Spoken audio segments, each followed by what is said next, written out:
C'est un projet qui lie l'aérien et le maritime et en permanence, on doit trouver cette double dimension.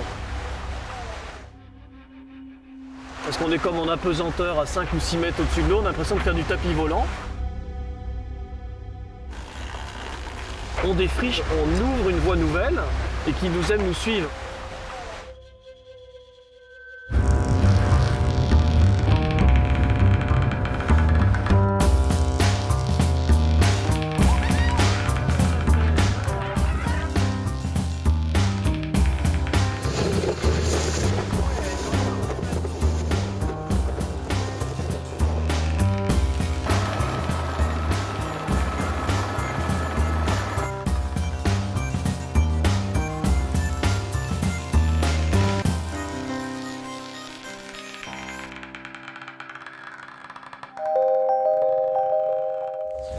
En 1976, on avait fait un petit bateau de 6 mètres en prenant une coque de Tornado pour faire la coque centrale d'un trimaran à foil. Éric Tabarly y a cru avant tout le monde, il a donné une impulsion décisive, il m'a parrainé, il m'a aidé, il m'a soutenu, il m'a porté. J'avais confiance dans que ce bateau puisse marcher, oui. Et puis comme lui, il s'accrochait bien, il a été vraiment persévérant.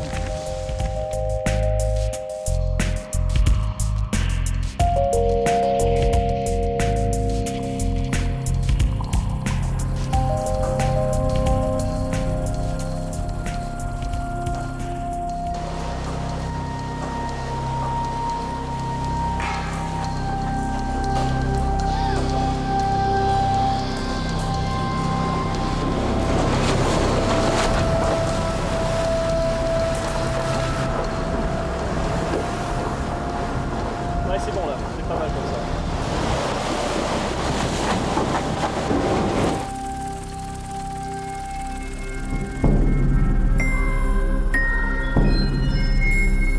En fait, on volait avec environ 20 nœuds de vent, avec une vitesse stabilisée de l'ordre de 25 nœuds. On avait réduit un peu la vitesse, qu'auparavant on avait fait des pointes à 28-29 nœuds, et on se rapprochait de la frégate Surcouf. Et tout d'un coup, crac.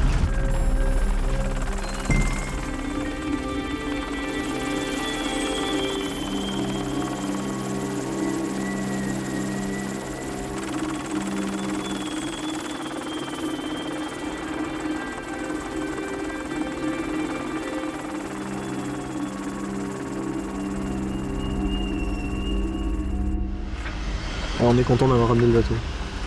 C'était pas acquis.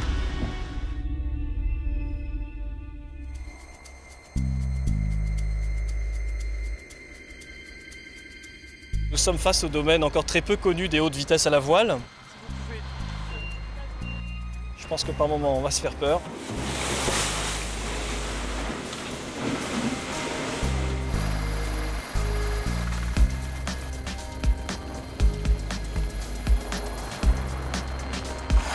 Ma fierté, c'est d'avoir une équipe hors norme. Des véliplanchistes, des ingénieurs, des retraités de l'aéronautique. La force de ce projet, ce sont les hommes.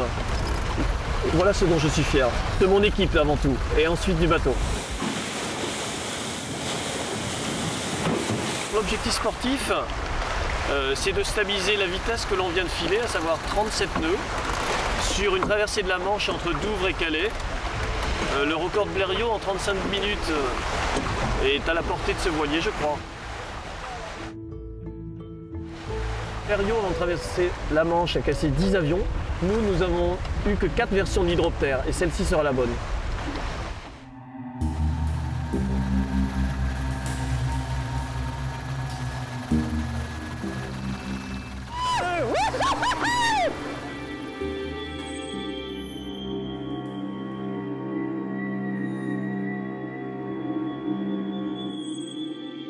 Le projet de l'hydroptère, j'en avais entendu parler, je l'ai suivi et puis un jour j'ai appris qu'il était un peu perdu sur une plage, un bateau abîmé et un rêve au fond un peu écorné. J'ai eu envie de lui donner sa chance de repartir une fois de plus après un échec pour arriver à un succès.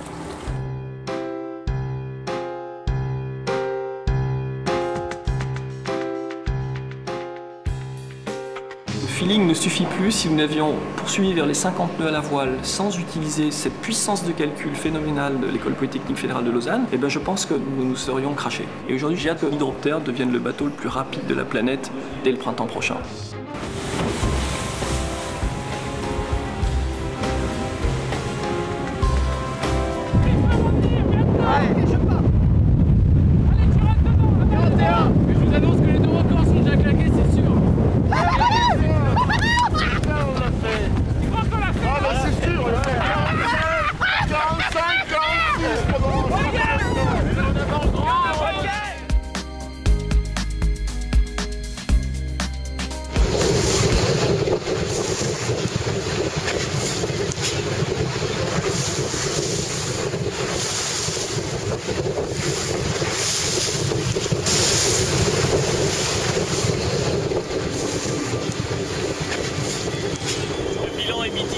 Plus de 100 km/h à la voile, là on a vraiment passé le mur du vent, on a quelque chose d'assez extraordinaire du point de vue de la glisse, des sensations très aérien.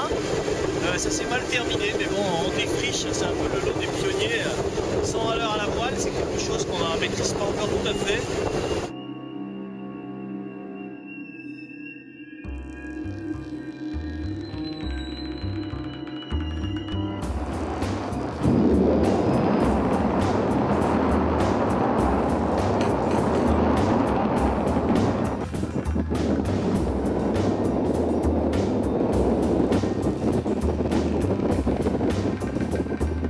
Combien Dave. Combien Dave Pour l'instant, alors sur 500 mètres, 51,4 environ.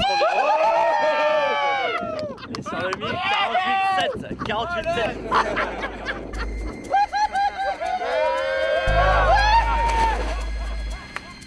C'est vraiment une œuvre collective fantastique, un projet qui lie l'aérien et le maritime.